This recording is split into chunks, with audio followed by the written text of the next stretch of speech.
नमस्कार दोस्तों, आज एक अनमोल सी जबलपुर की याद बताते हैं आपको। मुझे जो याद आ रही है वो याद ये है, याद और अनुभव। वो याद ये है कि जब मेरी एडमिशन हुई ना 5वीं में, वहां खालसा स्कूल में, सरदारों के स्कूल में, बड़ा अच्छा लगता था। वहां ग्रंथ की पूजा की जाती थी और सारे मतलब ग्रंथ का ही कुछ करते थे, प्रार्थना वगैरह ग्रंथ के सामने खड़े होके। न्यू कुछ सीखा हमने वहां से कि ग्रंथ जी की पूजा कैसे, गुरु मान्य हो ग्रंथ।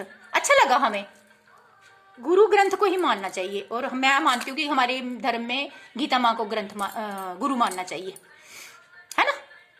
गीता माँ तो है ही गुरु।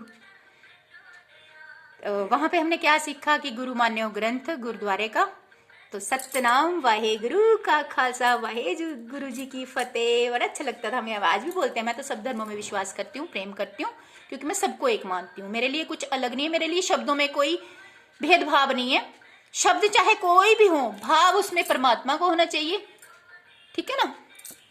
भाव तो एक ही होता है। हम उसी नूर से उत्पन्न हुए हैं, तो उसी में समाएंगे तो उसका नाम हम कुछ भी ले सकते हैं। जैसे हमारे मम्मी पापा हमारा नाम लेते हैं, सोनू, मोनू, चुन्नू, मुन्नू, गुगलू मुगलू। मेरे को कोई गुगली मुगली भी कहता था, पता नहीं कौन कहता था, गुगली मुगली। तो मुझे याद आया, मैं वहां पे पता क्या करती, वहां रेत के ढेर होते थे ग्राउंड में, बहुत सारे होता ना स्कूल का आंगन, जो बहुत बड़ा स्कूल था, तो वहां रेत के ढेर जगह जगह पड़े होते थे।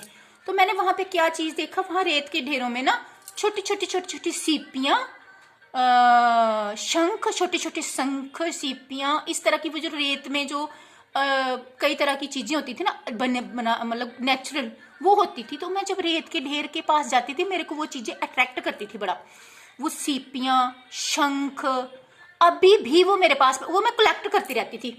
तो सारे, तब मेरी पहचान तो थी नहीं किसी के साथ इतनी। स्कूल में नई नई एडमिशन हुई थी, तो इतनी जल्दी किसी पहचान नहीं होती।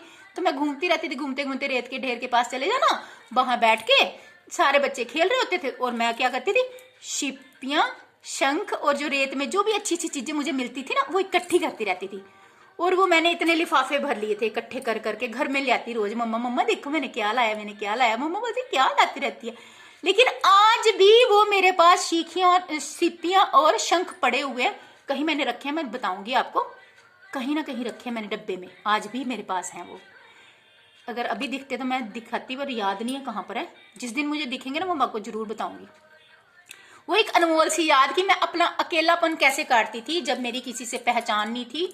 नए नए स्कूल में धीरे धीरे पहचान होती गई, फ्रेंड सर्कल में लड़कियां बहुत फ्रेंड बन गई, बॉयज भी थे लेकिन इतने नहीं थे, लड़कियां ही थी ज्यादा।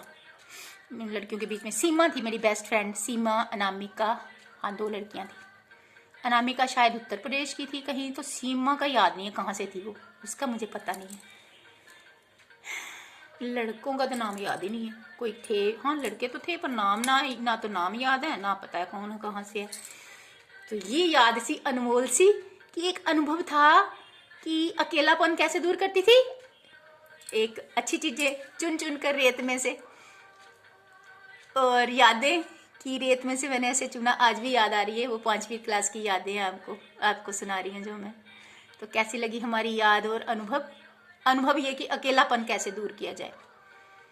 किसी भी अच्छी एक्टिविटी के साथ हम अपने अकेलेपन को दूर कर सकते हैं। जब भी दोस्तों आप जिंदगी में अकेलापन महसूस करो, पता क्या करो, परमात्मा के किसी नाम से जुड़ जाओ। आज मैं चश्मा खोलना भूल गई। परमात्मा के किसी भी नाम से जुड़ जाओ, उसको अपना प्रेमी बना लो, उससे अपना जुड़ाव कर लो, और अपनी क्रिएटिविटी के साथ जुड़ जाओ। जैसे अगर आपको गीत लिखने आते हैं, गाना गाना आता है, सिंगिंग, डांसिंग, कोई एक्टिविटी, स्विमिंग, कुछ भी जो आपको आता है, कुकिंग, बस वो करना सीख लो। आपको अकेलापन महसूस ही नहीं होगा कभी लाइफ में। और अकेलेपन में इतना आपको नॉलेज मिल जाएगा ना कि आपको अकेलापन नहीं लगेगा। ये मेरा पर्सनल एक्सपीरियंस है और अनुभव है, ठीक है दोस्तों। ओके, जय माता दी, खुश रहिए सदा।